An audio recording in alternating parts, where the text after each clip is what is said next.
अब हम कुछ सिनेरियोज देखते हैं जिसमें ब्लॉकचेन इफ़ेक्टिव है या ब्लॉकचेन को बेहतर तरीके से यूटिलाइज़ किया जा सकता है।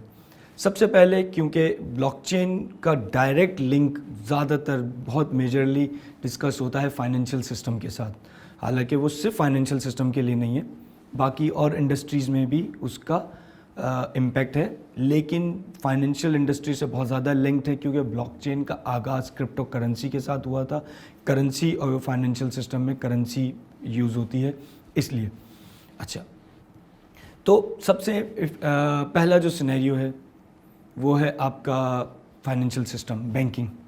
बैंक्स आपके सिस्टम में मिडिल मैन का रोल प्ले करते हैं।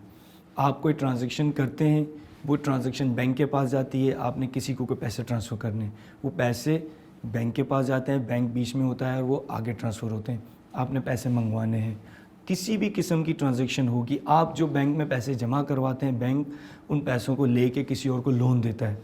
तो बैंक एक्चुअली खुद कुछ नहीं कर रहा, ना प्रोड्यूस कर रहा है कुछ, ना कंज्यूम कर रहा है। एक तरफ से पैसे लेता है और दूसरी तरफ पैसे दे देता है और उसकी बेस पे वो अर्निंग कर रहा है। तो बैंक एक मिडिल मैन का काम कर रहा है। ब्लॉकचेन इस मिडिल मैन सिस्टम को पूरा ख़त्म करता है क्योंकि आपकी ट्रांजैक्शंस पीयर टू पीयर होती हैं। नेटवर्क में ट्रांजैक्शन में कोई मिडिल मैन नहीं होता है। मैंने आपको अगर ट्रांजैक्शन की है 1 बिटकॉइन या 2 बिटकॉइन, जब मैं आपको ट्रांसफ़र करता हूँ तो वो ट्रांजैक्शन डायरेक्टली आप तक पहुँचती है, नेटवर्क के पास पहुँचती है और करेंसी डायरेक्ट आप तक पहुँचती है, कोई मिडिल मैन नहीं है। दूसरा सिनेरियो अगर हम देखें तो supply chain management. Supply chain management अगर आप देखें तो फॉर एग्जांपल आप किसी भी रिटेल स्टोर से जाके कोई प्रोडक्ट परचेज़ करते हैं।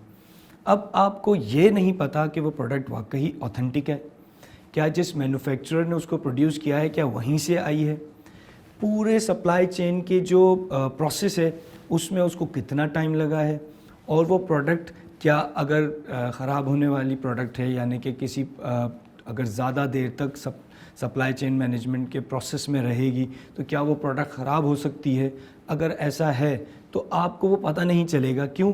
क्योंकि आपके पास कोई तरीक़ेकार नहीं जिससे आप ये पता लगा सकें कि प्रोडक्ट कब प्रोड्यूस हुई, किस प्रोसेस के थ्रू चल के रिटेलर से रिटेलर तक पहुंची है।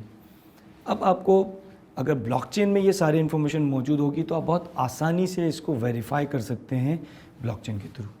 तीसरा, एजुकेशनल रिकॉर्ड। अच्छा, अगर आपसे आपका कोई एजुकेशन रिकॉर्ड मांगता है तो उसमें सबसे इम्पॉर्टेंट चीज़ क्या है कि एजुकेशनल रिकॉर्ड आपका अल्टर करने बहुत आसान है किसी भी तरीके से, क्योंकि वो सेंट्रली कंट्रोल्ड है, किसी यूनिवर्सिटी के पास या किसी कॉलेज के पास मौजूद है।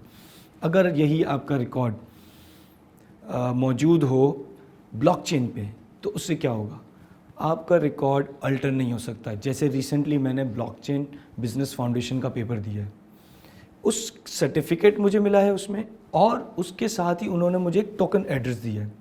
वो टोकन एड्रेस लेकर कोई भी ब्लॉकचेन ट्रेनिंग अलायंस की वेबसाइट पे वेरीफाई कर सकता है मेरे सर्टिफिकेट को, और ईथर स्कैन के ब्लॉकचेन एक्सप्लोरर के पास जाके उसको वेरीफाई कर सकता है, उसकी ट्रांजैक्शन को भी तो आराम से वेरीफाई हो सकता है, और उसमें कोई अल्ट्रेशन नहीं हो सकती क्योंकि जैसे मैंने जिक्र किया ब्लॉकचेन जो है इम्यूटेबल है, तो उसमें कोई चेंज नहीं होगा।